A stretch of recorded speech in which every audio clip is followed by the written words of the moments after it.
Hello and welcome to Movies, Films, and Flicks. I am Mark Hoffmeyer, and joining me is a man who could knit a throw rug with his eyes closed. It's Professor Mike Dillon. Hey man, what's your boggle? Ah! So, okay, we talked about the movie Drive, and there's a scene where Brittany Murphy walks up to a waitress's head and just slams it to the side. In this one, hmm Wesley Snipes walks up to this. I don't know if it's a guard or whatever, something, but just walks up and slams the dude's head into a glass window. And it's so It's not a random. guard. It's not a guard. Just some museum patron, and some guy Wesley, minding his business. I was listening to the commentaries and they said Wesley just made up most of his dialogue, which is amazing. He just sort of improvised everything. So I just love that this scene is in there. It's just chaos incarnate. And it makes me so happy to see that scene. But yeah, like just what's your boggle? How heavy are I, you? I love this I, movie. I did read somewhere that he improvises lines, and the reason that is curious to me because there's a weird moment in that later in that same scene in the history museum when he's typing in the database looking for old guns, and there's a group of Asian kids who Oh, stroll past him. And he just kind of chuckles to himself and goes, ching chong, ching chong. yeah. What the hell? Did he And improvise that? Is my question. And then, of course, they left it in. the As writer said that as an Asian person myself, I didn't know how to feel about it. yeah, just yeah, that scene definitely he had to have improv that. They didn't say anything on the commentary, but the writer was like, yeah, Wesley basically rewrote everything and just kind of did what he wanted on the fly. So, and I wish I would have been on set because Stallone, he wasn't used to like they did up to 15 takes in this movie, and Stallone wasn't used to that. And then you have Wesley Snipes who's doing everything, just making up all of his own dialogue. And then you have Nigel Hawthorne in there Yeah, who, bringing credibility to the whole thing. yeah, and like they said he felt like he was slumming it on this movie, but he's in there, he's very professional and he has his lines and he's gonna read his lines, no more kiss kiss bang bang, like great line reading. But it would have been fun to watch the three of them on set at the same time and then watch a Or first time just or just director try to handle them. or just sit at their table read, Yeah. you know. This is the first time I noticed that Wesley Snipes Simon Phoenix has heterochromia. Oh, his eyes. Yeah. Yeah, it's a very groovy mutation. Yeah, I mean the blonde hair is a bit iffy to me, but he's like, it's remarkable how racial it all is because Simon Phoenix is such a, he's like if the Joker merged with every Republican fear of black disorder. I mean, this all ties in with the sort of post Rodney King climate of it all, which is when this movie was made. Like the most flamboyant cartoon version of Menace to Society or Boys in the Hood, and turned into a psychopathic killer, right? Yeah, there's an early fight scene when he's killing a bunch of cops, and Yeah. they don't stand a chance because they have no combat training or urban pacification training. And there's this like hip hop record scratching on the soundtrack. The only Surely you've time caught I this. think, right? The only time that score comes in, or Yeah, the yeah. it's really out of place. No, they don't return to it. As a 10-year-old watching that, I never thought about the politics of it all. I just laughed at Wesley Snipes just beating people up and the way that cop threw punches at him. But yeah, this yeah, I guess they were a little bit, I guess the writer and the director were a little bit worried about like, well, hey, we got this black man waking up and causing havoc in this peaceful society, but then they toss to Wesley Snipes and he's like, no, I'm getting paid a lot and I get the best lines. I don't care. So well, I guess Wesley was totally on board with all of this.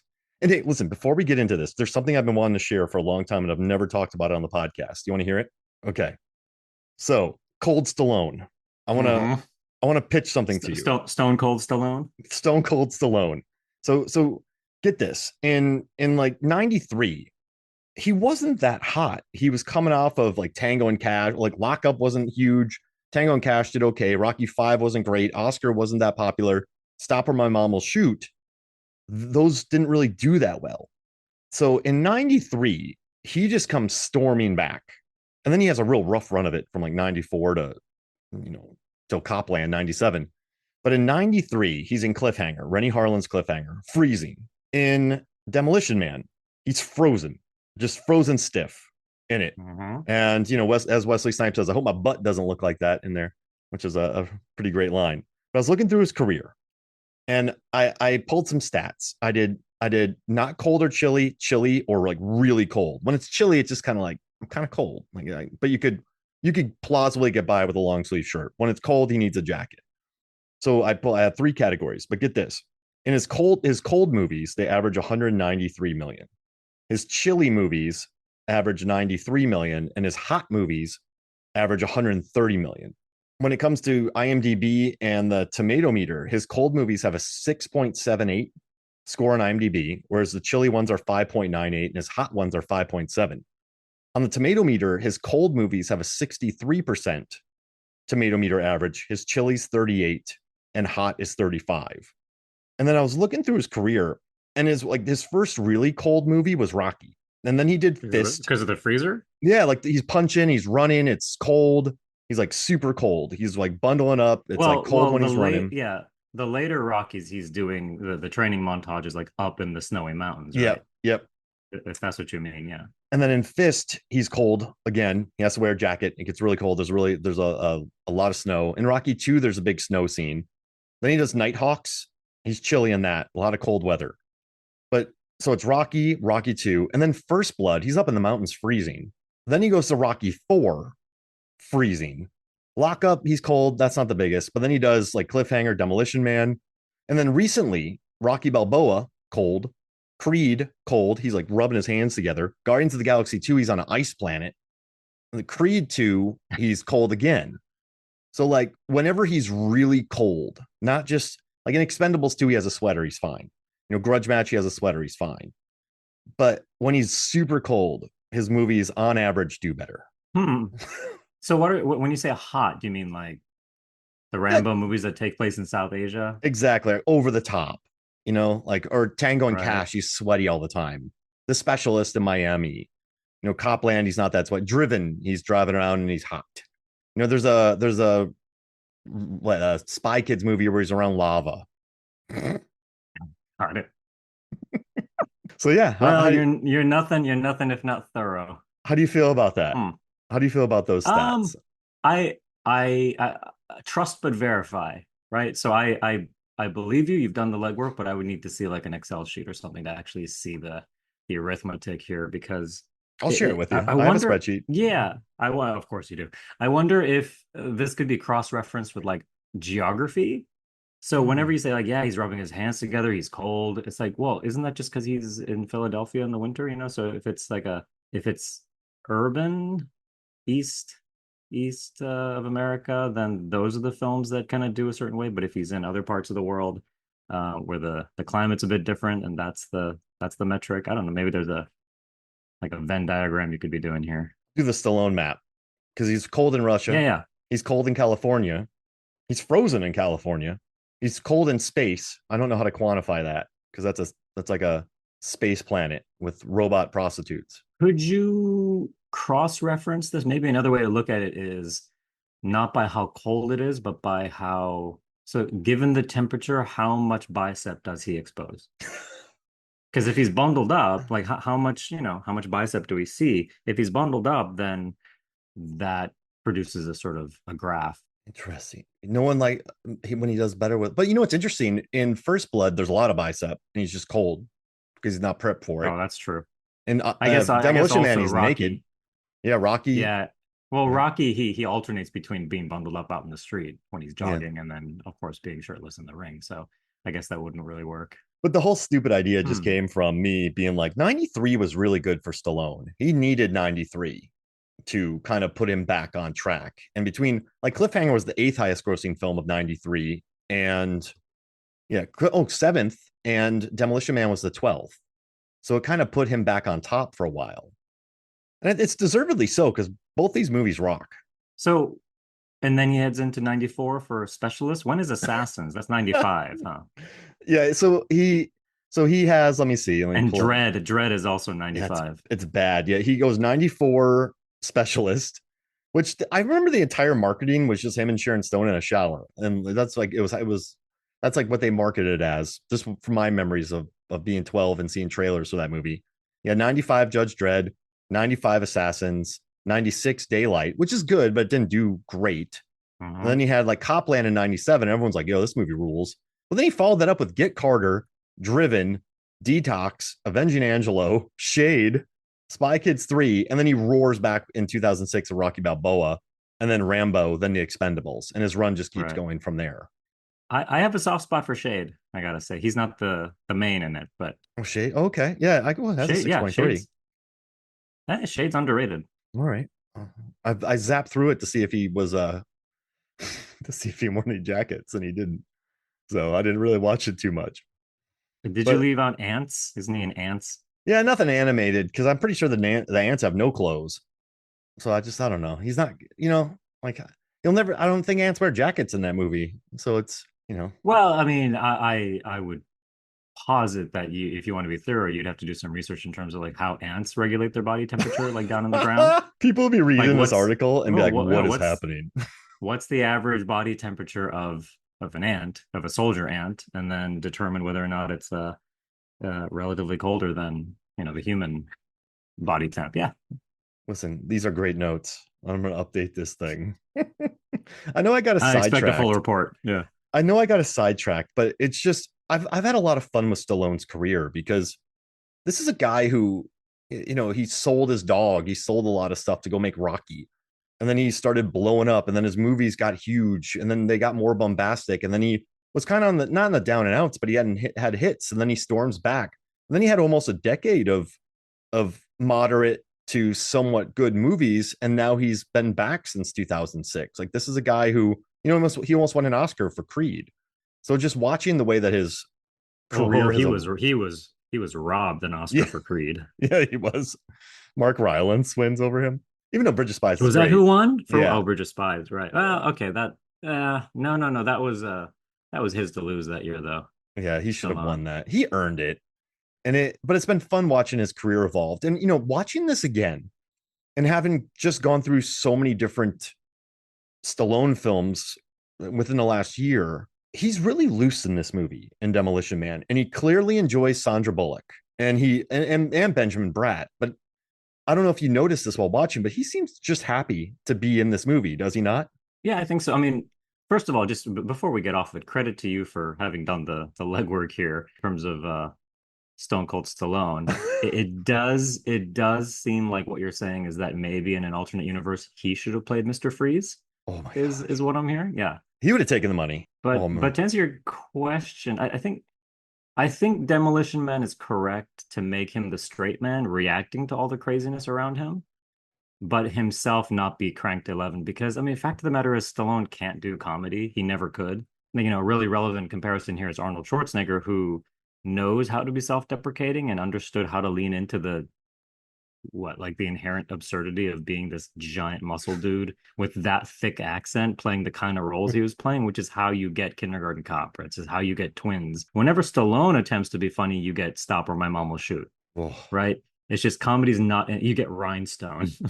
So it's not in his toolkit, right? And Yeah, so I think this movie knows, like, the way to have Stallone let loose and have fun is to just kind of go with the flow, not try to crank up the comedy and let the comedy kind of happen around him a little bit more. I mean, he's got some funny lines and some incredulous sort of reactions to things that play into the satire of the thing, but for the most part, John Spartan is just sort of kind of this fish out of water guy who's just there to do what he does, right? And I think that's a smart choice. You let Simon Phoenix uh go with all the crazy so oh that John yeah. Spartan doesn't have to, right? I think that's the good balance that the film strikes.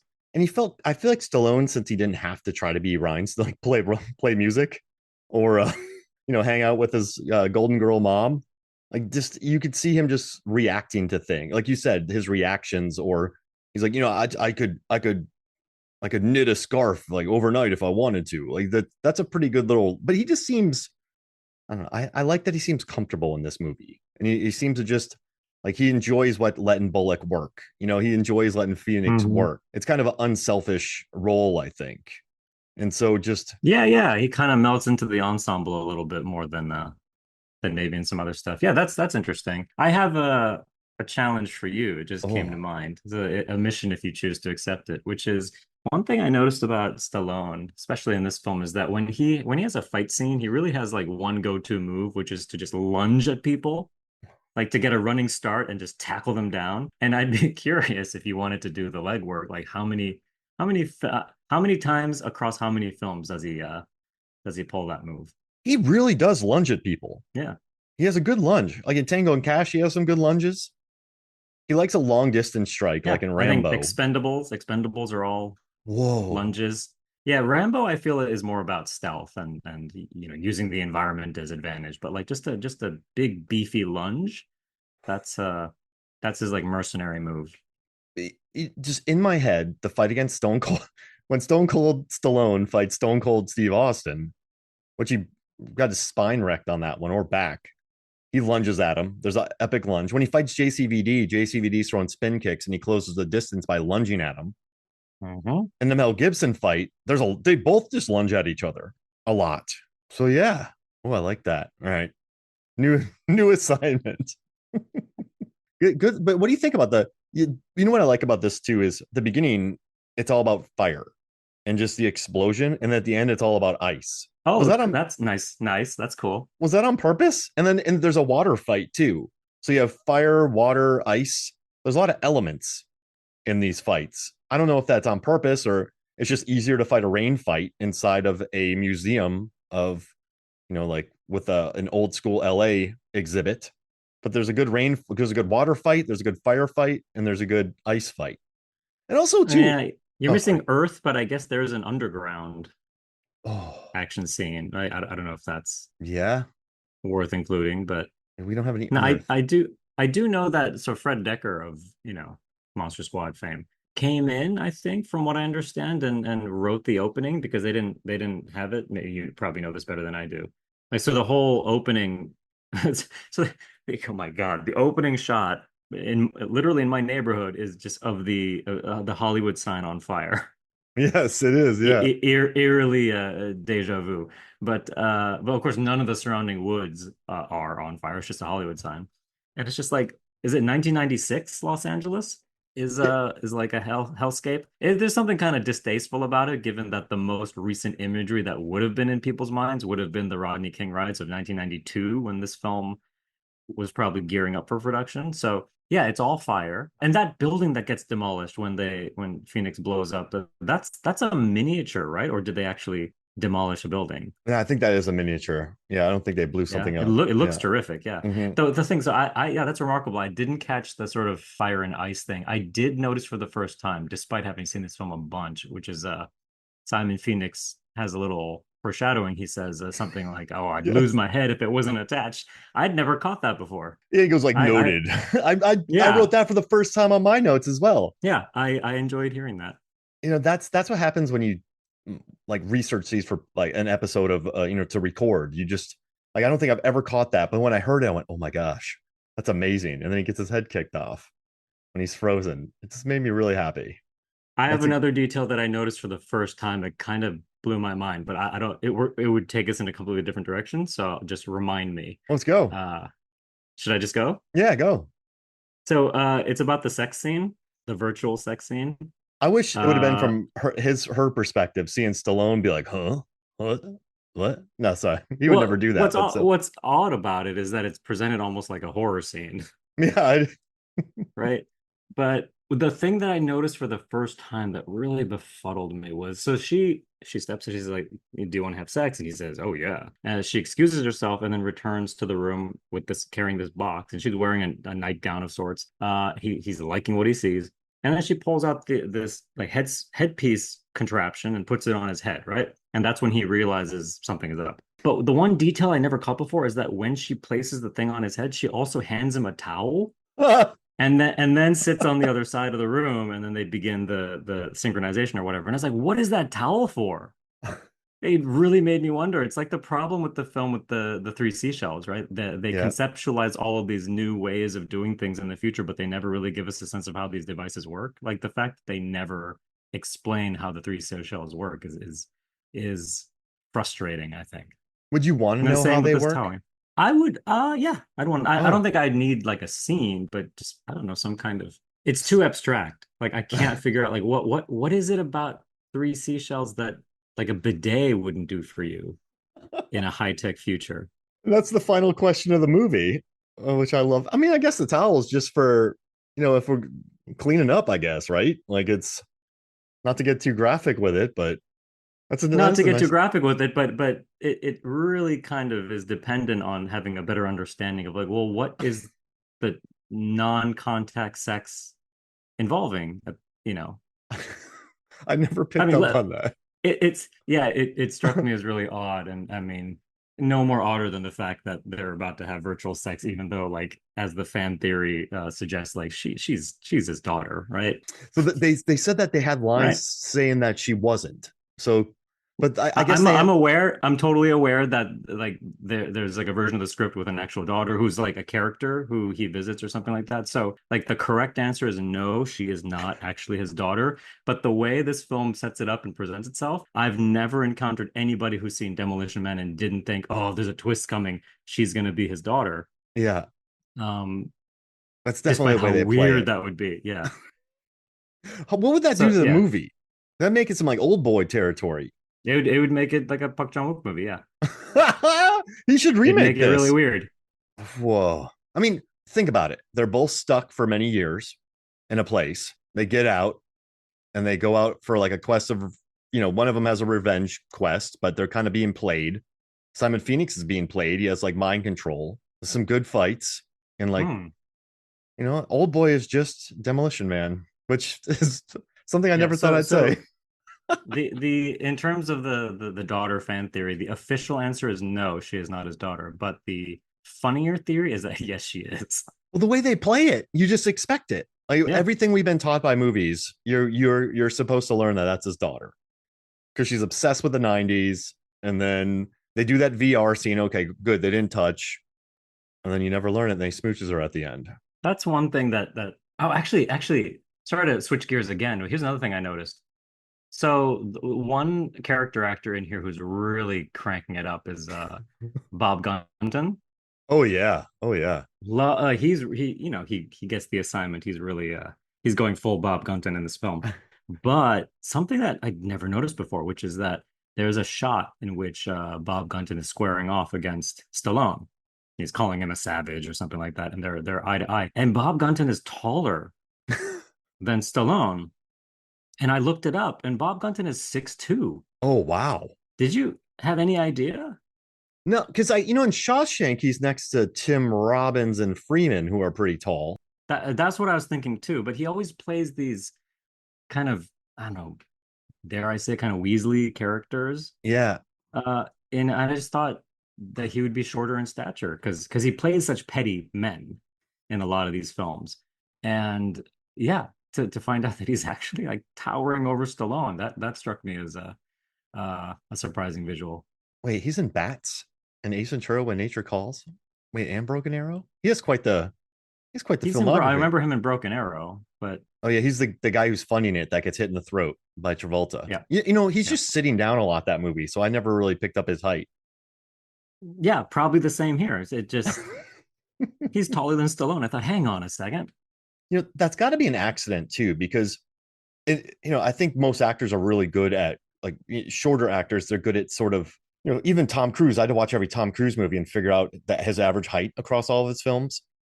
And he doesn't really hide it much, but they do a good job of like protecting his height in the films. But he's not hiding it. Like there are people who are taller than him, but maybe they just didn't think about that in this scene when Gunn like, or maybe Stallone didn't care. He didn't have an ego on this movie, so he didn't need that to happen. But I like that. I also noticed that in the Taco Bell, people are touching each other, and I thought in this world people don't touch each other. Are they? Yeah, there's a guy who walks by another guy, and he puts his hand on his back and walks by like he's partying with people. No, I didn't catch that. I don't know You're right. why. That's a flaw. That's inconsistent. That's a rogue extra right there, and AD didn't Hmm. catch it. They're also inconsistent about. So one of the gags in this film that I really do like is it's a sound design gag, right? Which is that anytime someone says a curse word, you get the buzzer going off and you get a ticket. But so they make a big deal of this in the beginning because there's a physical ticket that comes out. But then just later in the film, as it goes on, they never like abandon the gag. It's always in the background Yes. somewhere. And I think this is a movie that works well with like good headphones because whenever someone says a curse word, there's always just dutifully there's that buzzer somewhere in the sound design, just like letting you know, and just people are just ignoring it by the end. That's it's actually quite funny. Yeah. But there are a couple moments that they slip up, or it's like, or maybe it's like when they're in public, when they're outdoors. there's no buzzer nearby and they can get away with it. And so there is a kind of a public-private uh, uh, duality, I think, in San Angeles. So it was a little unclear to me how consistent this is, but Because that would be so yeah. expensive to put a like one of those machines every 50 feet. Because if it's hot outside, your voice doesn't travel that far. When it's Well, the thing colder, is, it travels further. At night, your voice travels farther. the one of the curse words that is not fined, I noticed. I don't remember the exact scene, but it's in her car. It's in her police cruiser. Someone says something that should have gotten a fine. So I thought, oh, okay, well maybe. Oh, sorry, it's not a car, right? It's a conveyance. Because the language in this society is so redundant, right? So it's a murder, death, kill. It's not just like in her conveyance, someone says something and then there's no buzzer. So I thought, okay, well, if it's a private vehicle, it's outside the scope of a sort of public nuisance to curse. I don't know. So you're right there. It's not sticking to its guns every But scene. you know what's interesting too? People track. Bob Gunton knows what Sandra Bullock was saying to the guy at the prison. He listened to that call, and he listened to her kind of be bummed about what was going on. I don't know if you remember that. So people are just listening to her. He's Hmm. like, I heard your conversation in the car. Like everyone's being monitored in this world. That's weird. Yeah. And also that warden, the prison warden, he wasn't chill. He was kind of an asshole. I mean Simon Phoenix is a serial killer, but he's pretty aggressive in that movie when he approaches him. So there's like different levels in this film, but he's also older, so he probably remembers more of what the world was like. But it does seem yeah, I don't know, he has a different vibe than the rest of the people too. But also it's a first time director, so I mean I think he was just trying to get a movie made. But This is a pun, right? That the warden of your cryo prison has no chill. oh, Was that not deliberate?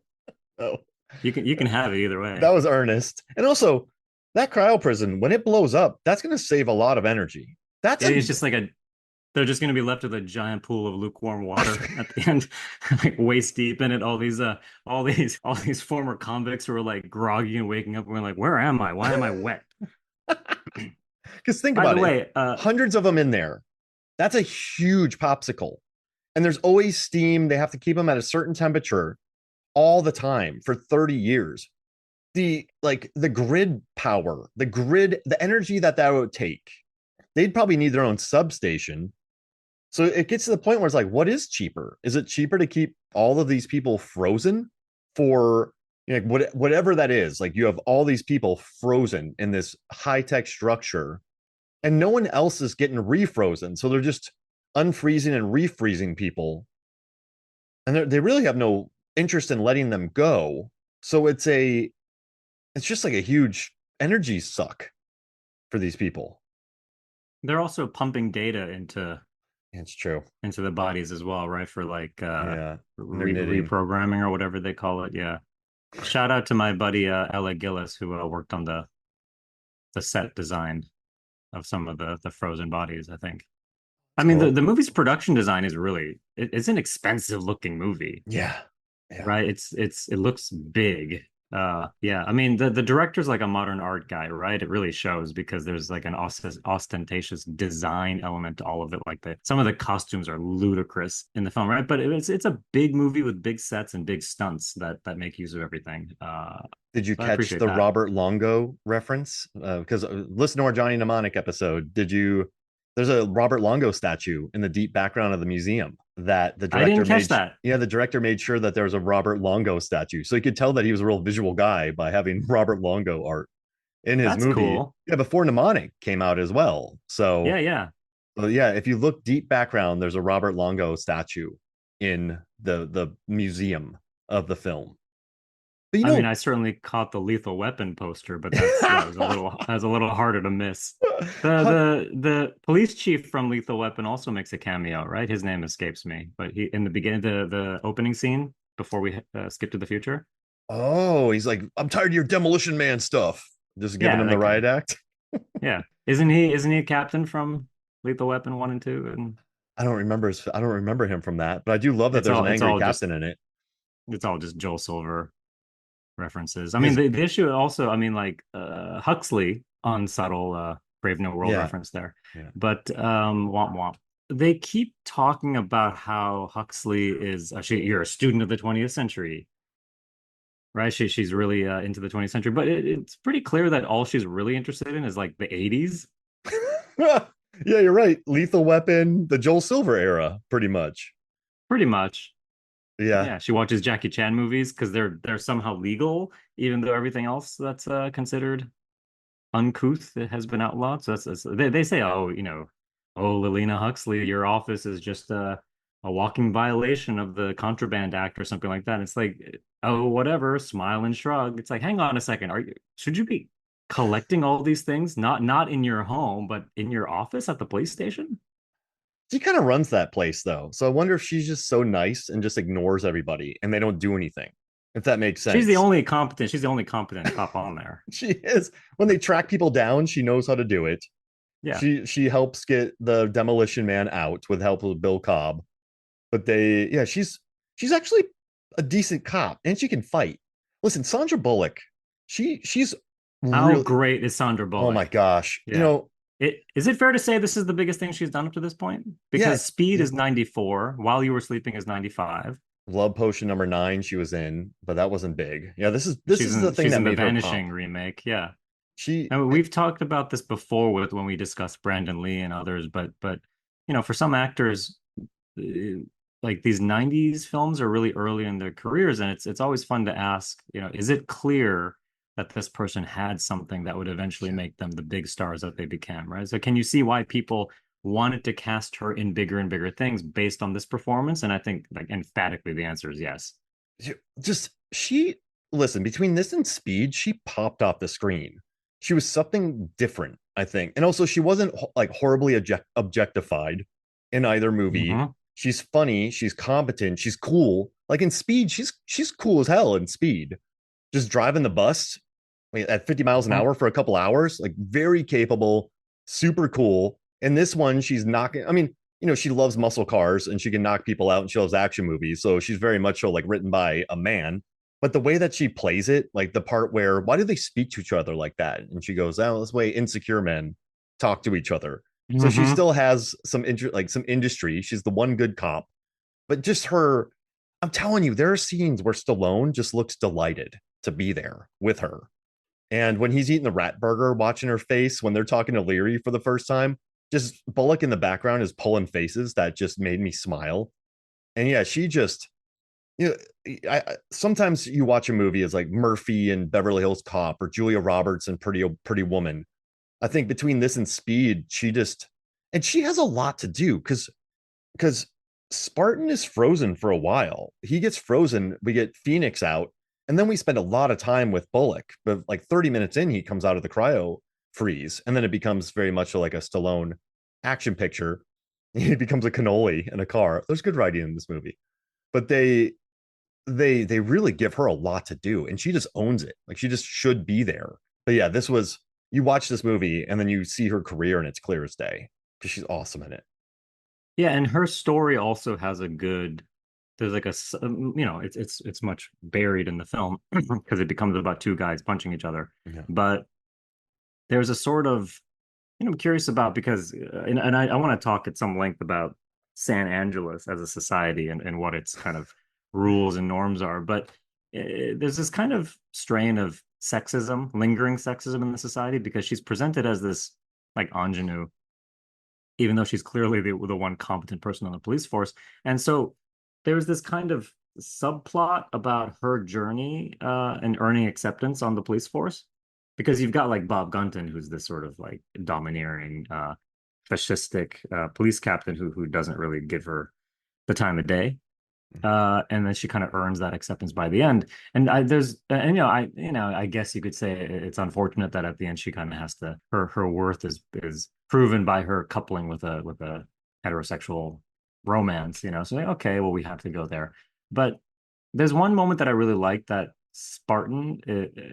His own sort of He-Man sexism is called to task at some points, like when in the beginning when he insists on driving. Yes, I You know, have that note. Yeah. I'm not gonna let a woman drive. But then he's completely called to task because he can't sync with the robot car, and so he has to kind of with his tail between his legs, kind of get back out, and she gives kind of a smirk. No, it's like moments like that that I think both tie into what you were saying earlier, that Stallone is clearly having fun and conceding certain scenes and certain moments to Sandra Bullock because she just kind of she's the kind of bright light at the center of this movie. But the kind of gender dynamics of that as well, I think, are kind of fun. It was annoying when he took the wheel, but you could tell on Bullock's face, she's like, I'm gonna be up there in a second. So like she does play that scene well. So I do like that. And like, yeah, no, that's such a yeah, that kind of annoyed me. I'll drive. But I mean, And it was also when she says no, we sex doesn't involve touching. It's gross and it's unsafe. And he tries to lean in and kiss her anyway, and she throws him out of his apartment. yeah. It's like, go girl. Yeah. The hunka chunka. Like, The hunka chunka. what's the Uh, hunka chunka, yeah, I Stallone? caught that too. Yeah. Question mark. That was gonna maybe be one of my intros. I'm like, nah, I'm gonna go with the knitting. But yeah, the like hunka chunk, and then he tries to like make a move on her, yeah, and she's just like, get out of here.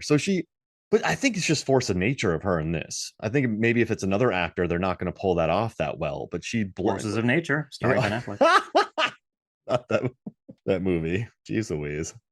She's rom com. She's had $100 million hit since like 90s, 2000s, 2010s, 2020s. She just keeps making bank, and I love it. Bullock's crushing it. But yeah, I don't know. I don't know. Like that scene where she's singing the hot dog song or whatever Uh-huh. that Yeah. is. Like she's really Super charming. yeah, super charming, Yeah. unself conscious. But I think most actors are like Benjamin Bratt is funny in this film. Hmm. Leary, I don't know. He's just done it. That movie when they Yeah, go no, downstairs. Leary doesn't work for me. No, no, no. It's like he's just I think Ed Friendly, whatever his name is the weakest character. I mean, he's supposed to represent some symbolically important things. Like this film's thesis at the end is that law and order is going to become oppressive and is going to produce a counter societal impulse toward disorder, and that ultimately a functioning society needs to find a balance between those polarities, right? That's the kind of where we end up at the film. And there's something interesting and complex there about that. It's not particularly deep, but I like that it's in there. I don't think the film does itself any favors by having that reduced to Leary doing shtick. Like the movie, it grinds to a halt when they have to let him do that tight five on the nature of individual liberty. You know, I don't know. I admit to being a little biased against Leary because one of my favorite American comedians is Bill Hicks, and Leary famously plagiarized parts of his act back in the day. And I guess I feel like there's a mismatch between the thematic concerns that the character of Friendly represents, which are timeless and applicable to kind of a deep social critique at any time about the nature of individual freedom, versus how they present it, which is so closely tied to the rhetorical style of a has-been 90s comedian, which really dates the film, even though some of these themes are universal and timeless. So I think those two things are at odds here. It's like simultaneously universal and timeless while also being a complete artifact of the 90s. That's where I think they kind of the Leary bit is a misstep. That's a Does that make sense? great. That's a no. You summed that up much better than I could have. Like the writer and the director, they still get people like they said a lot of libertarians love the movie because they're just talking about this stuff, but then they also, so yeah, I think the themes are universal, but it's such a shtick. Like it's so, maybe for people who don't know Dennis Leary, but if you're old enough to remember, it's such his bit, and it comes across as such like a of the time bit that yeah, it does kind of, and also yeah, no, it definitely ages it a little bit. It puts it I'd firmly be in the early curious. '90s. Yeah, I'd be curious to show Demolition Man to someone who isn't familiar with Leary's comedy, or maybe they know him from some of his, because he's in like one of the Spider-Man movies, they might recognize him, but they don't know him as a stand-up, and then have him watch that scene and think like, what is going on here? Why does he go on this like very, very weird tangential rant? I want to eat Seems very rehearsed, cheeseburgers and steak, and I want to do whatever I want. Gravy fries. I want high cholesterol. Blah blah blah blah blah blah. And then there's a gunfight that really doesn't need to happen. You know what? I was listening to video essays about this movie. I have a long commute to work, so I like to do research when I'm driving, just pack in, maybe learn something interesting. And most of the critiques that people were talking about in this movie is like the action scenes really aren't that important. Like there's a scene where they're in the Los Angeles Convention Center, and this killer of killers jumps from the second story towards Stallone yelling, and it's like you're like, what is happening here? And it's a real quick fight scene. The end fight scene's pretty fun, but like I completely forgot about the cannoli scene. Like that car chase with Simon Phoenix, where he only shoots the top half of the car. I don't remember any of that. And it's like I do remember the head kick because that's pretty memorable. But for me, this movie's more about the seashells and the performances rather than the action. Like I The think, satire, yeah. yeah, I don't think this is a good action movie. Like Cliffhanger is well, Rennie Harlan. It's unfair, but yeah, I think this movie is beloved because not because of the action, but because of the performances. If you agree with that and the theme. I agree completely that the action it felt underwhelming. It's got a few good beats, like the head kick is pretty terrific. The cop Yeah, a fight is few. fun because it has a personality. It has a few fun bits, but for the most part, I think what makes Demolition Man special, if that's the word, is its more satirical bent, right? The Yeah. sort of futuristic society and having Stallone kind of not know, trying to get his bearings and the fun they have with that. The buzzer with the fines and even some of the gags that don't really work that well. Like the whole Taco Bell thing is just kind of stupid, I think. But like that's the stuff that makes the film just kind of sui generis a little bit. It's all I mean, it's all just kind of this really hammy Brave New World adaptation in a way. But that's the stuff that I think is most fun No, I agree. And for sure. Yeah, it's not the action. they took Cliffhanger is just action. Cliffhanger rocks, yeah, right? it does. The That movie action, rules. the action, yeah, the action in this movie is like occasionally kind of beefy, but it's not nothing memorable. Yeah, I think just maybe the fun that Snipes is having and then the head kick. Because Stallone spends most of that fight either running at Wesley Snipes and charging him, like you said, or stuck in that long arm of the law. And also, Snipes is going to stab him with a like metal pole, and it goes into slow motion, and it gives Yeah, like the timing of that doesn't work. so like he lifts up, and but by the time that he's able to lift up and stab Stallone, Stallone reaches over for a metal glow stick, then he reaches back around and slams it on the ground, and the thing still isn't down yet. And then it hits Snipes and gives Stallone enough time to get up. And I know that I'm complaining. This isn't important, but yeah, it's No, yeah, you're right though. The edit of that beat is doesn't really work. and even the car scene. If Wesley Snipes is the ultimate, you have Stallone on top of the car, and just Snipes misses him with everything, then tries to stick his hand out of the car, and it's not. I don't know. It's not the best action. It's not kind of what I wanted. Like, but I mean, I guess for an action film, you need to have action in it. And the cannoli line is great. I keep saying cannoli, but because you know what? I think that's why I like that because it's funny. That's a funny line from Stallone as opposed to just any of the action that happens. So Right. it's, Well, it ties into, what we've been saying, which is that the scene that the moment that works in that extended scene, the one that's memorable is not the action, it's the sort of Stallone trying to wrap his head around the futuristic technology, right? Which is that in the future we don't have airbags, we have this like safety foam which turns the car into a cannoli, and there's something funny about that because it's him just sort of ultimately failing to understand what kind of new technology he's encountering every around every corner in the society that he's completely at odds with, right? That's what makes it funny. That's what makes it memorable. The action scene is just sort of we've nothing we've seen before. It's not particularly competent. It's certainly not that exciting, and it's definitely not needed in the story, right? So yeah, I think it ties into the exact dynamic we're talking about, which is like this is the stuff that works, this is the stuff that doesn't. and it's still a Joel Silver action movie. So you kind of need those scenes for the trailer. But I don't know. Every time you go to one of those, it's interesting in an action film when you're like, kind of get out of here. Like, let me go hang out with Bullock. Like, put Bullock and Brat in a car and have them Mm-hmm. sing tunes together, or go to another restaurant, or talk about seashells. Like, that's where this. I don't know. I think that's where this movie Yeah, succeeds. give us more Rob Schneider. Said they no, said no one ever. and they loved each other. They went to Judge Dredd together after this, Yeah, I'd which forgotten that. yeah, they went like Thanks. so. Yeah. Stallone must have been like, you know what? I really like this This guy's guy. great. This guy's great. I'm gonna bring him along for a couple more films. Yeah, like this guy's I, great. Like, let's go do this. And I but got this. this I got this Dread project coming up. You want to join me? that movie. Think you'd be a good sidekick.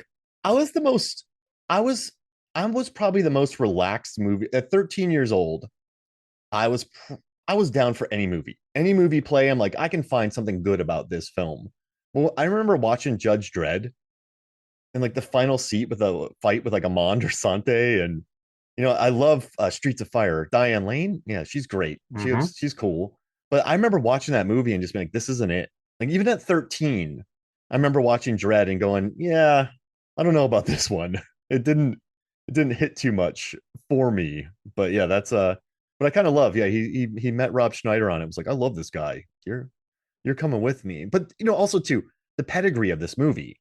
So we have Stuart Baird as the editor. He went on to direct Executive Decision and what Star Trek Nemesis, which was a big hit. But also the DP had the DP's name is Alex Thompson. Like the guy worked with Ridley Scott. He shot Legend. And so you have an Hmm. Excalibur. So you have a solid DP. You have, a legit production designer, a good editor, solid actors. And I think I think this is just kind of a fun, professionally made film that I don't know. It's funny. I put this up on Movie Films and Flicks Facebook page, like, hey, podcast prep, and it got a lot of likes. So people still really do adore this film. Maybe people of a certain age, but why do you think that like this movie has survived? Like Taco Bell survived. Why has Demolition Man survived the franchise wars to still be beloved? Well, I think it's because of the stuff we outlined, right? It's Yeah. it's the satirical element of it, the comedy. I'm not saying it's like raucously funny all the way through, but I mean that gives this movie a little bit more of an identity than the sort of a slew of kind of meat-headed Stallone films that were coming out around that time, right? Because you open this conversation by outlining like this is where this movie lands and kind of the string of so kind of not so great Stallone films, right? And so those kind of get enmeshed, and like no one remembers The Specialist. Nobody remembers. I think I There's have, nothing memorable about it. There's nothing memorable about it. no. You're right. The one thing they over marketed was the sex scene in the shower, which if you see it, it's like completely unsexy. It's like a workout video, right? Not a love scene. And so, yeah, you get all these sort of, also rans among Stallone's oeuvre, and then this one has personality. It Mhm. has a lot of charm in this sort of performance by an actor who we didn't really know that well at the time, but now has just become beloved, and that's Sandra Bullock. Wesley Snipes is fun, Yeah. Yeah. and just think the society is just it's interesting. I mean, I found the society generally just sort of fascinating in terms of like the first of all, it first of all, it's San Angeles, right? Yeah. Is San Angeles built entirely out of window panes? Yeah, especially for a place that has survived multiple earthquakes. Yeah, a lot of wind because yeah, I guess what's funny when you shoot movies like this, you're looking for futuristic things and you're like windows. So Window then panes. yeah, we Make it need all more to towers of glass. Yeah. like But it's museums get also shot through and then yeah, like there's a lot of and then yeah. they shot the convention center, which is a lot of glass. But I guess they're like, well, it Well, looks like it. you're a little bit more attuned to looking for patterns in sort of uh, films of that context in that era than I tend to be. And I was wondering, yeah, the sewer scenes are pretty great, I think. And I feel like there was an early '90s thing in terms of doing kind of dank Yes. underground scenes pretty well. Because you get the Turtles movies, you get Super Mario has A lot of sets that sewers. look kind of like this. Yeah. I didn't quite follow why there's like a classic car down there with a full tank of gas, but Or um how they're making it beer how are they brewing beer? Although I do in think glass bottles. yeah, Like, my favorite moment of the film though is when like Frida Kahlo is serving him the rat burger. yeah, It that's a just good feels bit. really, yeah, it's very relatable because sometimes you just want a burger and a beer, Yeah, Stallone so plays that so well too, though. He's like, whatever. He just keeps eating it like yeah, that. it's a good beat. It's a Yeah. good beat. He doesn't have to oversell it. It's just like this is a rat burger, and Sandra Bullock is playing off of him really well because she's just repulsed by the whole thing. That's a good scene. And then of course Dennis Leary has to come in and kind of hijack it. But yeah, I mean the whole scene in the sewer is a direct reference to Brave New World, right? When the characters visit the what are they called, the Savage Lands or whatever. But it it's interesting to me that San Angeles is basically a critique of, because you have to look at this in context, right? Which is like the early 90s. What were people thinking at the time? It's kind of a critique of 90s era political correctness run amok, right? The sort of hippie kumbaya mentality that in the minds of the filmmakers is going to produce this sort of effete non-violent society taken over by snooty pacifists who police language and diet and ban weapons.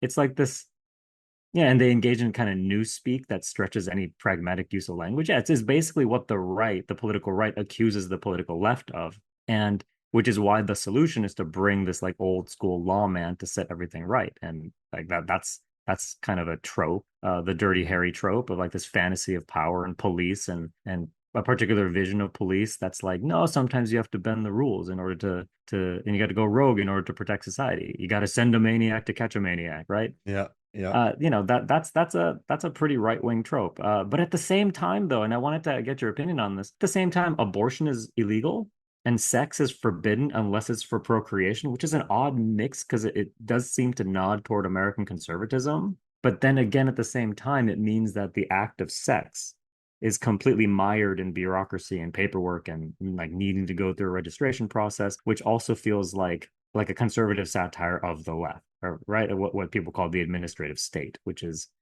again, it's a caricature, but Big that's a government. character Yeah. associated, big government associated with the American left, right? And so like that weird interplay of the society, I thought was kind of interesting. Do you think that's why it's had that longevity? Because you can sort of see both sides in it. Like I think you can look at like they call him a brutish fossil, symbolic of a decayed era, gratefully forgotten.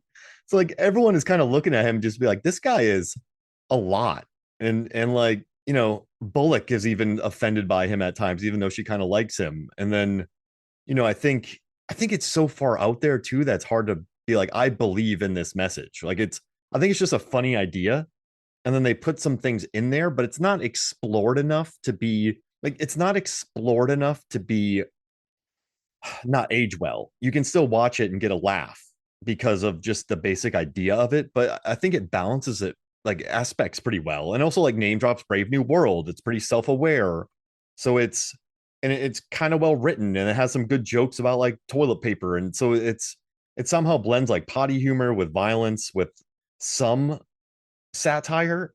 And so Yeah, it's like, you know what I think it is. You asked like what is it that what can be credited to this film's longevity, right? Why does this movie still kind of find audiences? And I think it's just because it's doing something that a lot of action movies at the time weren't, which is that it's giving us a world, right? yeah, It's doing some world building that, I mean, world building is kind of a cliche term that we probably overuse now, with the emphasis on franchises and shared universes and things like that. But at the time, like I think, yeah, this was presenting a world that we wanted to learn more about, and like ultimately not knowing what the hell is up with the three seashells is maybe a kind of a point of frustration. But it's also just sort of like, yeah, there's a lot going on, and we're exploring the world through Stallone's eyes.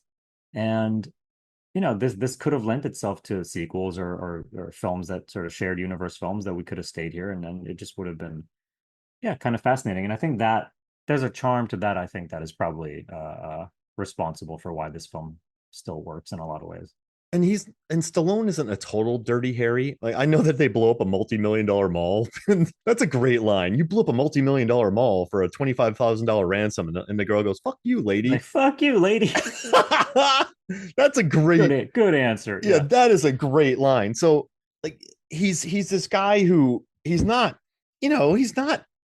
this avenging angel or like a righteous crusader, and everyone kind of makes fun of, even in 96 he's a lot. So when he comes out in the real world, Bullock's like, geez Louise, like he pushes the limit sometimes, and she's like, get away from me.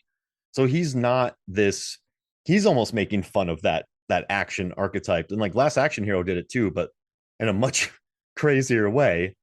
But I think, yeah, like Stallone seems to be happy to sort of make fun of himself a little bit in this, but it's still a Stallone action movie. But yeah, I think just I don't know. I know I keep La- going around in circles. Sorry if I'm going around in circles, but I just think that it's an interesting, whatever they did in this movie is fun, and it has a personality, most importantly. And when we look at most cult classics are cult classics because they have a personality. They have like a living, breathing like soul, even though they don't. You just, but you feel the creativity and you feel the personality. I think this one has that. Yeah, I I'd think that's agree. why it has like still a popular audience. And like, I don't know, like how many action movies do you watch where you just like, do you watch movies oftenly and just think this actor just pops? Do you do like I like the way Bullock does in this? Because I had no idea who she was when I saw it. And I'm like, she's awesome. So I don't know. I just think it's a good combination of like Stallone making fun of himself, Snipes having free reign, Bullock being great, funny lines, and then some action and an exploding frozen head, which is pretty great. I mean, Time Cop, But has a great. That's an arm actually. That's not a head, but it. I don't know. I Time just Cop is like an what. arm. Yeah.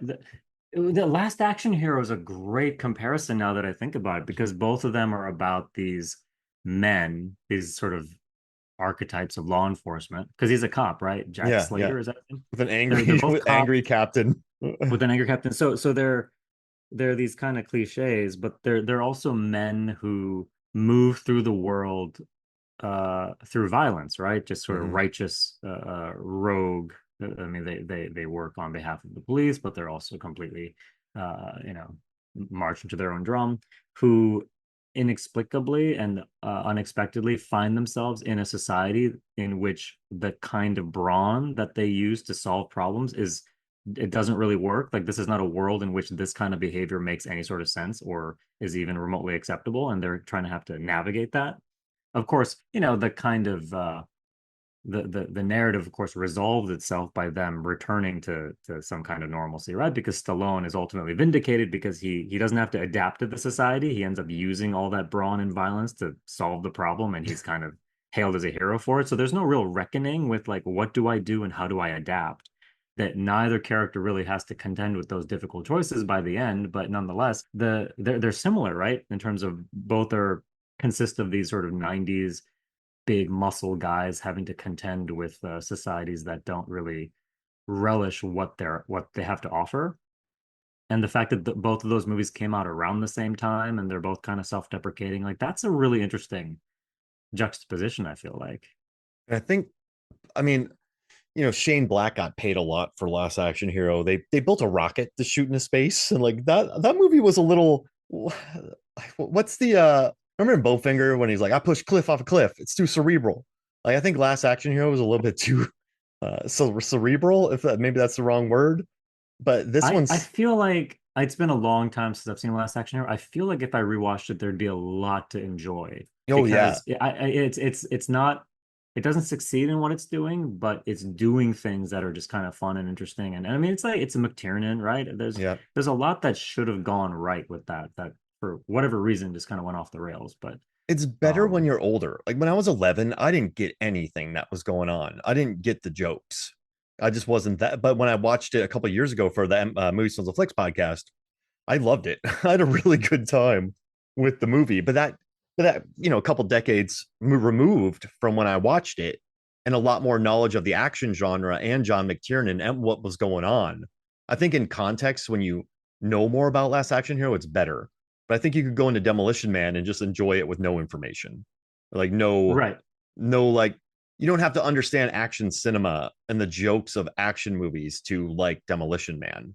And it made bank around the world. It made close to like 100 mil around the world. Like it was a Yeah. popular film. Well, Demolition Man, there's nothing really all that meta about Yeah, Demolition Man, right? Whereas Last Action Hero can kind of be, and again, I'd have to rewatch it, but I feel like it can be kind of recoded as kind of a tragic story about this sort of. I mean, I guess I use this term really loosely, but kind of heartbreaking moment when the Schwarzenegger character realizes like I'm a fictional character in someone else's universe. Like all the shit that I've gone through and like the tragedies that I've experienced, the loved ones who have died, that was all to give me a dramatic arc in someone else's entertainment. Like this is real pain I'm going through, and I'm just a puppet. There's something kind of profound about that. Uh, and I wonder if that movie failed because it was marketed as an action comedy, right? And it just mm-hmm. doesn't quite work. The interplay of there doesn't quite work, and it produces a film that's kind of mediocre. That's why it failed. But I wonder if we were to watch it now through a different lens, it would be a little bit more JCVD, than we realize. Oh, yeah.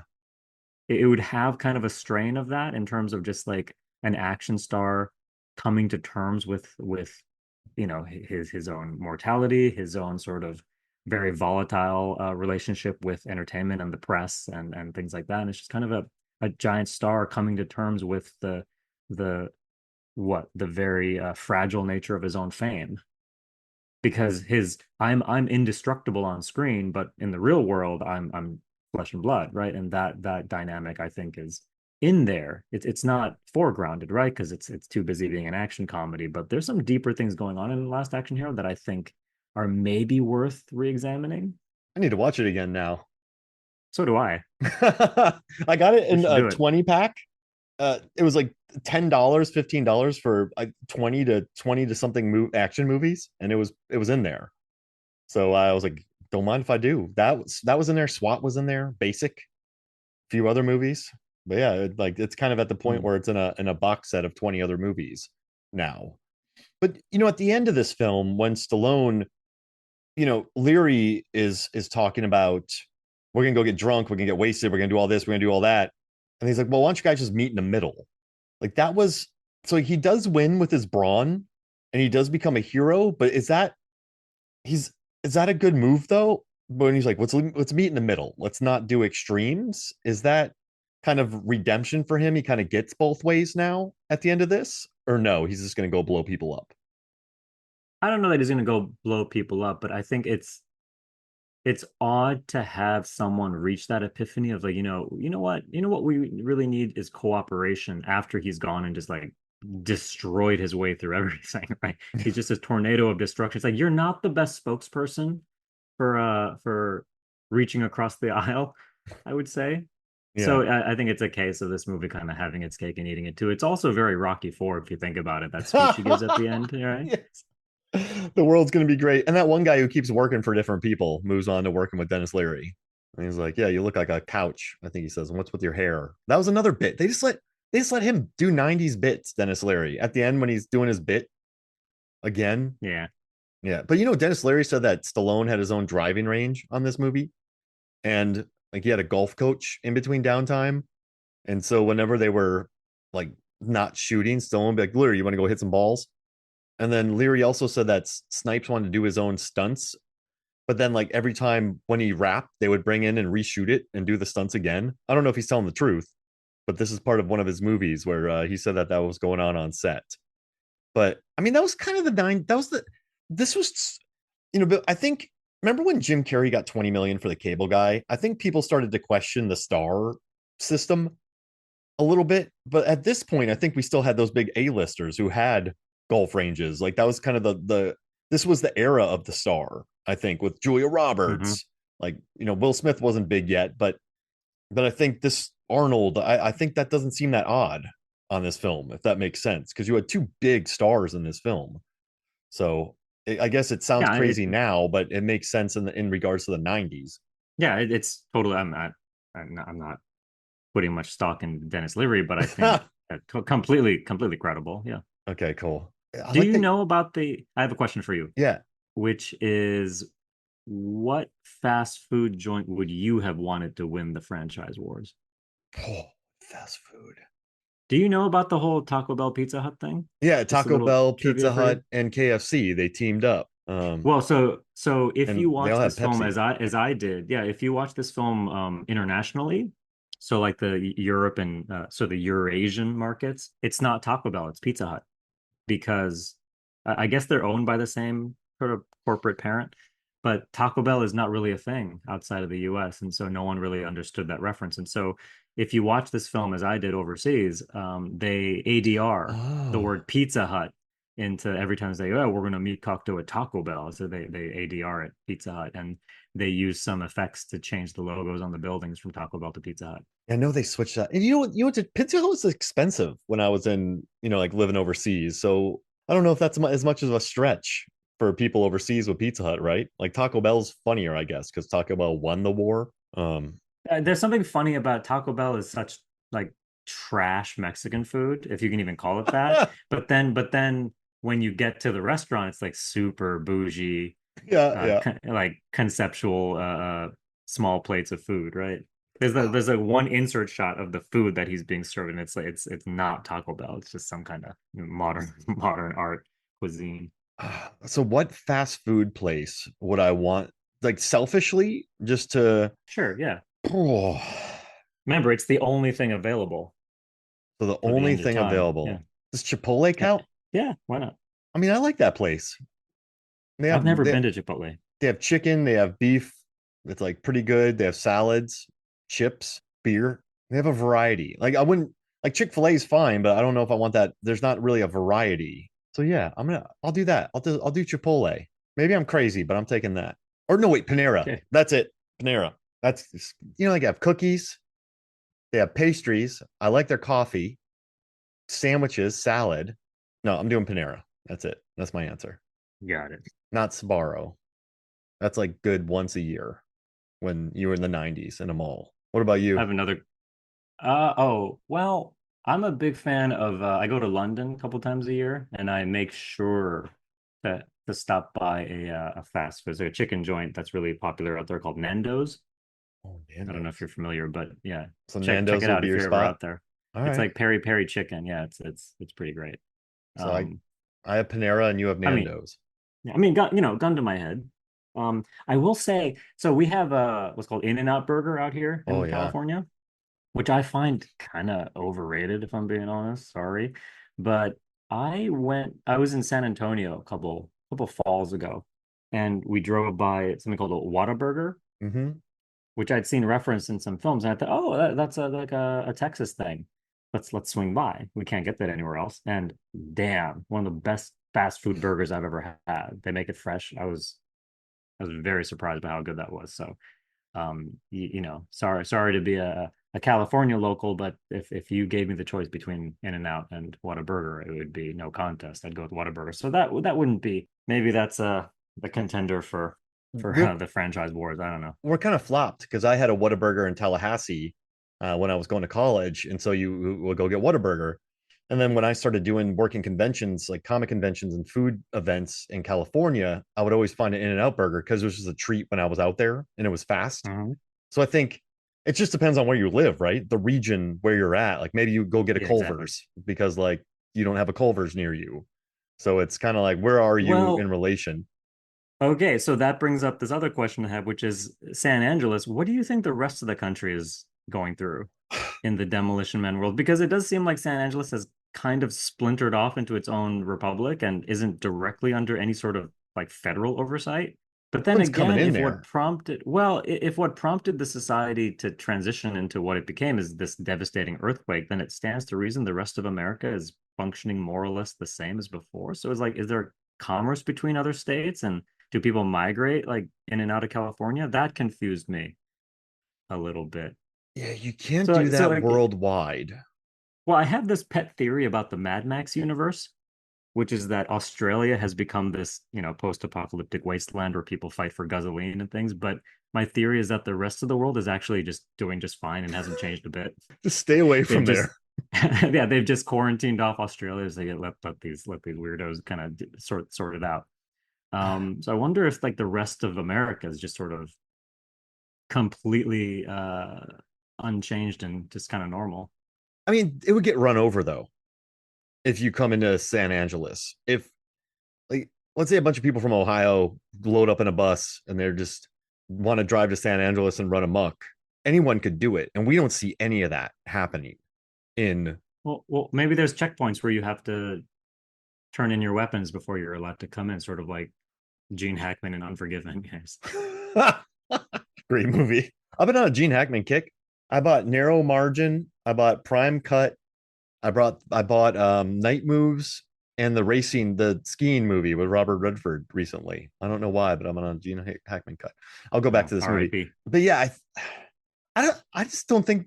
But even if there were checkpoints, you would have seen somebody in different outfits. Everybody in this world is soft. It's just there's just there's no Axel Foley's driving around laughing at everybody. Right. There's just this. So you're wondering like, was the rest of the country destroyed? Is it just them? But I mean, they cleared. I don't know. There must be tourism, right? Because people must come to San Angeles just to, it's peaceful, it's nice, it's high tech. You're going to want to just kind of hang around, Yeah, see the sights. that's a tough question. I've always thought there's just that's what's left. I don't know why, because I don't know. Well, Because Dread, for instance, right? And but that's a complete polar opposite. wouldn't those people want to leave? Those people could leave the underground people. If there was a world, if there was, say, Yeah, good point. Oregon, like or Washington, Seattle, like they would just go to Portland, you know, go north of that area. Like you could yeah, go to Seattle, go to there, go to Utah, like there's a lot of world and they're just here starving to death. So that makes me believe that this is it. And it's Yeah, just it's a also giant telling that metropolis. it's telling that Cocteau's solution to this sort of kind of pesky problem he has with these underground people is assassination and eradication, not forced relocation, Yeah. right? Because I mean, if you want to round them up and send them to another city and make it their problem, then that's not an option he seems to be exploring, right? So it suggests that there really is nowhere else for them to go. Yeah, as I was just saying, the Dread universe is all of society is clustered in these giant Yeah. metropolises, right? Megalopolises, because the Adam entire Driver world, running around. Sorry. yeah, the entire world, if I recall, I never read the Dread comics, but I recall from not the Stallone Dread, but the call Urban Dread, which I think is one of the greatest Oh genre man. films of the last decade or so, 2 decades. So good. But it's great. But they say that the whole world has become a wasteland, right? Irradiated from war or nuclear fallout or something, which is why we have these like overpopulated cities because these are the safe zones. So that would make sense, but it that doesn't jive with this idea of like, yeah, there was an earthquake along the San Andreas Fault. It's like, well, what about New York? What are they up to? And these people, based by the fact that no one's been moved or relocated, because they really have, those people who are living in the underground, they're if the like actually this happened in 30 years, which is kind of crazy because some people have to remember old school, whatever that was, but yeah, because that was only like 34 years when he's been on ice. But I think I just have a feeling there's nothing close. I don't know why, but that's just the vibe I get. Because if there's a Portland next door, if San Francisco is still like I don't know, I just think the big earthquake either Well, separated California yeah, so and like in it made it like Escape from Escape from LA, LA. right? Yeah, Yeah. it's an island, and yeah. Yeah. People love kicking the crap out of California in the 90s. Escape from LA, this volcano. California got hit a lot Hmm. in those eras. But that's my thought. I don't know. I don't know. They would move if they Yeah, could. And they're starving to unclear. death. Does that make sense? Like they're starving to death. But that's also, like, what are the seashells? What's this? What's that? Like I love, I don't know if I want an answer to the seashells. Like, is it a bidet? Do you hold them open? Like, what do you do? Why are there three of them? Like two What would what make what more sense if that. well what do you do with three seashells that you can't do with two or even one? I don't. He doesn't interact with them either, right? So are No, these do you physically lift them up and do something with them? Do you operate them somehow, or are they buttons? Or are they? that's the Yeah, best theory I've learned. Someone's like, "Oh, you spread your cheeks apart and use the other one to scoop." I'm like, I don't know. scrape them. I guess that seems inefficient. Yeah, exactly. So I think they might be buttons. That's my best guess. Wait, so is it? Sorry to be graphic, but is three seashells because you use two to respectively spread each cheek, and then the third one you use to scrape? That's what Is that? Stallone. That's what people have approached the writer, director, and Stallone, thinking that's what they do. But you would need a third arm for that, wouldn't you? Maybe you pull open when you're using the restroom, and then put them down, and then use a third. Yeah, I don't think that works. There's like a rule of three in terms of the redundancy because it's not a murder or a death or a kill. It's a murder, death, kill. Yeah, yeah. Like, why use one word when three will do? Three seashells. It's a Okay, good touch, though. I have a question for you. Yeah. Not to run long, but I did want to ask you, what, if anything, about the future do you think this film gets right? I mean, we have self-driving cars right now that aren't too far Right. ahead. They keep things quite, there's a lot of glass, but there's still a lot of structures that look like regular structures. And also, I think it gets nostalgia correct for the 80s and Yeah. 90s. And it has the little iPads. Uh-huh. It There are the trackers. I think, and with every era, I think with every era, there's going to be people who are like, hey guys, maybe we shouldn't, murder each other. Maybe we should invent this. Maybe we should have penicillin. Maybe we should, like, I think with like the population control that they were having and like I think they didn't, I think what they did good was not take huge swings with flying cars and all that. They did a good job with like the self-driving cars, the iPads, like that lady who of course is a random naked lady for some reason because it's a For some 90s. reason, Yeah, yeah. for because So it's a like, but 90s like, action film. but like video screens Yeah, video communicating through video. screens. That's Yeah, like that's prescient. nostalgia is big. But yeah, I think that it gets a few things right. It does, right? Yeah. So in terms of like the technological stuff, the self-driving cars, yeah, absolutely. But it did strike me when you said, yeah, the obsession with nostalgia. The like I mentioned earlier that there's something weird about how people keep saying Huxley, the Sandra Bullock character, she's a student of the entire 20th century when they say that over and over when clearly she's only obsessed with the 80s, right? But uh, in a general way, the fact that this is a society that has stopped putting any sort of premium on new art and new creative outlets and is just content with recycling the old ones, it seems kind of prescient to me, Yeah. right? Yeah. They nail that. It's They nailed that. that's and I just like that they did take huge swings. And they use actual concept cars. They borrowed them, then they had go-kart motors in them. But now, in Atlanta, we have the self-driving cars kind of taking ferrying customers around. So you have that. Um, We no, have that here too. no, I just like I think the biggest whiff are the people's faces on the computer chairs that can swivel around. It's a good idea, but you could just zoom now.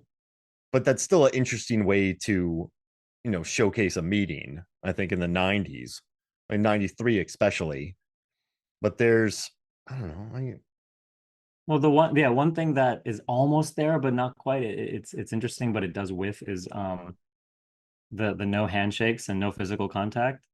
I mean, Yeah. in the context of when this film, they cite it as like a post-AIDS thing, Hmm. but in our context, you could frame it as a post-COVID thing. Yeah. But we haven't given up on physical contact now that we're out of the pandemic, right? So that's like almost there, but not quite. Yeah. Do you think the best way to get it right in a lot of movies is just not to go like Fifth Element? Instead, just sort of keep it grounded. But it You got also to keep it too. grounded, and yeah, you have to sort of you have to keep it in science, I think, because Fifth Element is fantasy more Yeah, than it that's is true. sci-fi. I feel like, right? And It's got aliens and everything, so and also with the cigarette smoking that Leary's talking about, if it's bad for you, it's illegal. But I mean, I think around the 90s, weren't they? I don't know, because I mean, I was in the States, but I think there's still a lot of smoking going around, but I think that was becoming a thing. Remember there was a lot of smoking ads. There was like the dare to not do drugs ads. I think there was this big push to yeah. like, hey, people, stop smoking cigarettes. Like, stop doing crack. Um, I remember back in the 90s still being on flights in which you go to the counter and they say like, do you want a window seat or an aisle seat? Like, I'll take a window seat, please. Do you want to sit in the smoking section or the non-smoking section? That was still a thing. yep. So I think, and then by is it the late 90s that like the MPA started adding smoking as one of their categories for parental guidance in their rating system, and there was a pretty heavy campaign to remove it from film altogether, or at least treat it almost like drug use. Hmm. So yeah, people are still smoking in the 90s, but that kind of social push to ostracize people for doing it in public and to make it illegal to do in bars because you have your right to smoke does not trump your right to come to an establishment and not have to deal with secondhand smoke. That push is all going through. I don't know the exact timeline for it, but it's happening through the 90s, so that by the late 90s and definitely in the early 2000s, it's just sort of phased out of society, right? People still smoke, obviously, but they do so. No, there's no excuse for pretending not to know that it's bad for you, right? And So I think you're also right too with the 80s, the excess of the 80s, and then the 90s kind of yeah, uh yeah, people sort of scaling back a little bit. I think that was captured, but no, I don't know. It does. It's a movie that, you don't laugh at it because it's off. Because I mean, what, 2030? That's not too far off. Like we could be, I mean, it's not, society's not going to become like that, but there's things you could see happening. But also freezing, I don't understand the freezing. I think it costs more. Professor Mike it Dillon. seems inefficient. Yeah, no, Yeah. I agree. Yeah. Like you know how much energy? Like I don't think that's I don't I don't think that that's less costly than feeding a prisoner every day. And like guys, this is water. You don't have to like bathe them. I don't want to do this math, but that's that's an odd thing. But it's a great way to get somebody to another time. Like I don't know a more what would be a more elegant way to do that? Like a time machine? No. So it makes I think it's a pretty elegant way of taking that Right. kind of cop. And also, those people did some pretty bad work. Like they're like all the people were dead in that thing. Like I don't, yeah, no, I guess they all Yeah, burned up. it's not something that, in terms of the amount of space it would take up and the amount of energy it would consume, it's not something that you would throw at every conceivable prisoner. You'd have to save that for the worst of the worst. But if that's the case, why preserve people for like 70-year sentences only to thaw them out and then let them go, right? It's like what purpose does that serve as opposed to just giving them a regular old life sentence? So although in terms of things this movie got right, like, Wesley Snipes landing in prison, it does get that right. Oops. Taxes. Oh man. So yeah, you're right. Maybe that's a project for you in terms of like what kind of kilowatt hours would be necessary to generate the necessary energy to sustain a cryo prison of that nature. Like I'll look into the freezer costs of Whole Foods and then do some math, like reverse engineer some math. I think I can do that. So or Trader Also, in Joe's. terms of, there's also probably just a more efficient way to stack the frozen bodies into like these sort of more tubular things instead of like these giant pools of giant blocks of ice with all these kind of contorted bodies. There's probably an easier way to put people in like a coffin Yeah. shaped thing and then fill that with ice and then just stack them accordingly. So they don't have to see their wife's pounding. That's another nightmare. So is he conscious in there? Yeah, they don't really You'd go follow up insane. on that, right? You If would go you're insane. if you're 30 years conscious in a thing trapped, yeah, you're gonna be nuts. Even with the regulation of like the knitting, you're gonna be insane. You're gonna want to knit, but you're gonna be crazy, is what's gonna happen from that. You know what's great about this movie? This is Demolition's great. And you know what else is great? I think Demolition's remains popular because there's a lot to talk about in it. Mhm. Like, have you ever watched a good movie? You're like, yeah, it was good. And there's really no anything to explore about it. I think this one's the opposite, where there's a lot to talk about and a lot to explore. So I think that's another reason why it's Yeah. remained in the public consciousness for so long, because there's a lot to talk about in this and a lot to cover, There's including also Cold a lot to Stallone. poke. There's a lot to poke fun at as well, because Yeah. there's a lot of absurdity here, right? But I don't know. Maybe it's a sign of my age, but I'm finding myself more and more often going out to a movie and then like a matinee show, and then by the time dinner rolls around, I've just forgotten about Oh the yeah. movie completely. Where I'm just like, oh yeah, what? I'm just like completely stopped thinking about it, and that to me is a massive demerit, right? It's just something I'm doing more and more now. But yeah, Demolition Man stuck with me.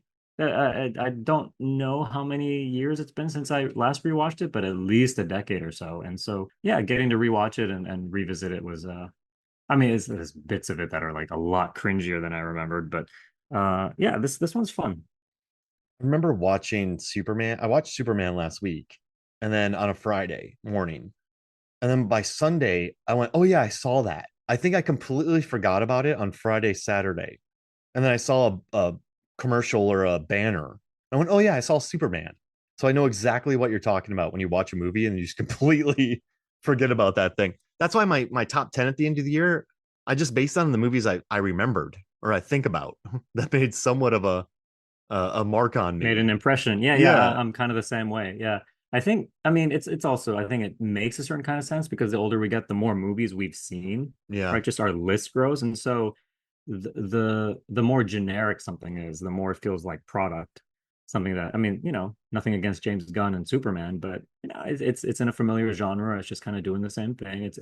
It's maybe got its own set of charms and doing some interesting things, but at the peripheries. But on the whole, it's like, is there anything going on in a Superman movie that's going to be remotely surprising artistically to you? And like, no, you're not going to spend $200 million to reinvent the wheel. And so I think more and more we become dependent on and we gravitate toward things that really pop and feel different from other Slither. things. Slither's great, I you know. I can't get love his drunk. early stuff. Yeah. I have too much muscle mass. I love that line. That movie's messed up. That movie scarred me when I watched it because I was not expecting that. So yeah, I think I've thought more about that movie than anything James Gunn has ever done, and not just because I've had more time to think about it. Yeah, that But movie has a friskiness to it that James Gunn has had to tap down because he's now working in like strictly PG-13 universes, right? remember when he got signed to do Guardians of the Galaxy? That was a confusing day for me because I'm like, the guy who did Super and Slither and Romeo and Juliet is doing Guardians of the Galaxy. It felt dangerous, and I liked it. So, Yeah, I mean, the Guardians, at least in the beginning, Guardians was content to just be weird, mhm. right? Which really seemed to set it apart from the kind of more generic superhero origin stories that were mainly comprising the MCU. And so that one felt a bit more daring. They, of course, like reabsorbed it into the main line of the MCU. But yeah, no, So I like James Gunn. I like his I like the cut of his jib.